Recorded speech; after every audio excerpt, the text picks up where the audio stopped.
বাঙালি শ্রেষ্ঠ উৎসব শারদ উৎসবকে সুস্থভাবে পালন করার উদ্দেশ্যে সারা রাজ্যের প্রশাসনিক কর্তাদের নিয়ে ভার্চুয়াল বৈঠক করলেন মাননীয় মুখ্যমন্ত্রী মমতা বন্দ্যোপাধ্যায়।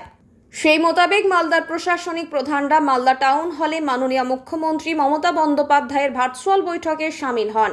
সেই বৈঠকে উপস্থিত ছিলেন জেলা শাসক নিতেন সিংহানিয়া, পুলিশ সুপার প্রদীপ কুমার যাদব, অতিরিক্ত জেলা শাসক পীযূষ সালুঙ্খে, জামেল ফতেমা জেবা, ইংরেজবাজার পৌরসভার চেয়ারম্যান কৃষ্ণেন্দু নারায়ণ চৌধুরী সহ বিভিন্ন পুজো কমিটির সংস্থার কর্তৃপক্ষরা। বৈঠকে সরকারের বিভিন্ন ধরনের নিয়ম কানুন নিয়ে আলোচনা হয়। সেই সব বিষয় নিয়ে পুজো কমিটি যেন নজরে রাখেন তা আবেদন করেন মাননীয় মুখ্যমন্ত্রী। যে কোনো অপ্রীতিকর ঘটনা রুখতে জেলা ও পুলিশ প্রশাসন যেন সজাগ থাকে, প্রত্যেক পুজো কমিটির কাছে যেন আগাম সতর্ক বার্তা পৌঁছয় মাননীয় মুখ্যমন্ত্রী তারও নির্দেশ দেন। এছাড়াও পুলিশ প্রশাসন যাতে ট্রাফিকিং ব্যবস্থা সঠিকভাবে পরিচালনা করে, যাতে কারোর কোনো অসুবিধা না হয়। অনেকগুলো নির্দেশ দিয়েছেন, সেটা আমরা বিস্তারিতভাবে আমরা যেভাবে প্রত্যেক বছর আমরা আলোচনা করি, আপনাদের অভাব অভিযোগ এবং সাজেশনস গুলো আমরা শুনে আমাদের পুজোগুলোকে আরো ভালো করে আমরা পুরো উৎসবকে আমরা পালন করি। এবারেও আমরা সেটা অগস্ট মাসের প্রথম দিকেই আমরা প্ল্যান করে নিচ্ছি। সবাইকে নিয়ে মিলিতভাবে আমরা মিটিং করব এবং আমি সবাইকে কংগ্রাচুলেট করব যে লাস্ট ইয়ার আপনারা যেভাবে সাপোর্ট করেছেন আমাদেরকে, প্রত্যেক পুজো কমিটি যেভাবে রেসপন্সিবিলিটি নিয়ে মাননীয় মুখ্যমন্ত্রী নির্দেশ দিয়েছিলেন তারা কিন্তু পালন করেছেন সেই নির্দেশগুলোকে, এবং আমাদের কিন্তু কোনো কঠোর কদম কারোর বিরুদ্ধে নিতে হয়নি।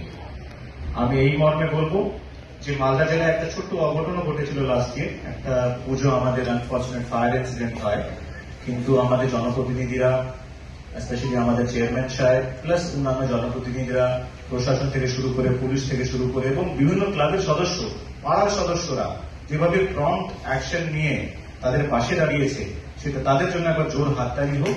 এই ইনসিডেন্ট কিন্তু কারোর সঙ্গে হতে পারে।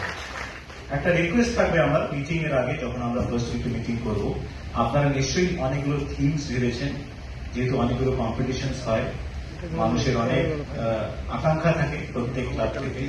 আমি রিকোয়েস্ট জানাবো, এই যে ফায়ারের ইনসিডেন্ট হলো, মুখ্যমন্ত্রী আমাদের যে নির্দেশ দিয়েছেন যে ফায়ারের কথা কিন্তু খুব মাথায় রাখতে হবে।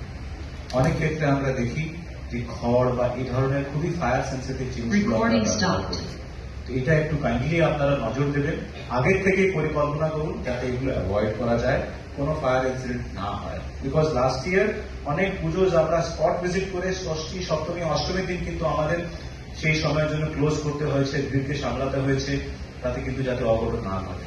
এটাই আমার রিকোয়েস্ট থাকবে, বিস্তারিতভাবে আমরা আলোচনা করব।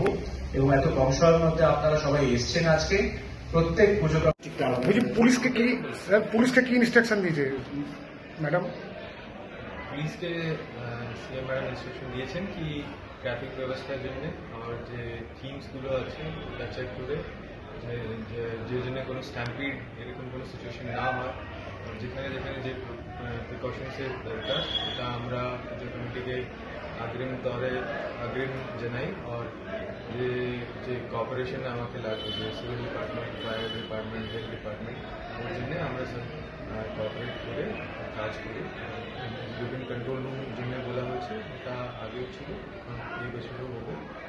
আর আমরা খুব ভালো করে এবারে চেষ্টা করবো কি আর সিকিউর করে আর ভালো করে যে এক্সপিরিয়েন্স আছে পূজার ওটা আর ইমপ্রুভ করতে পারি। Thank you.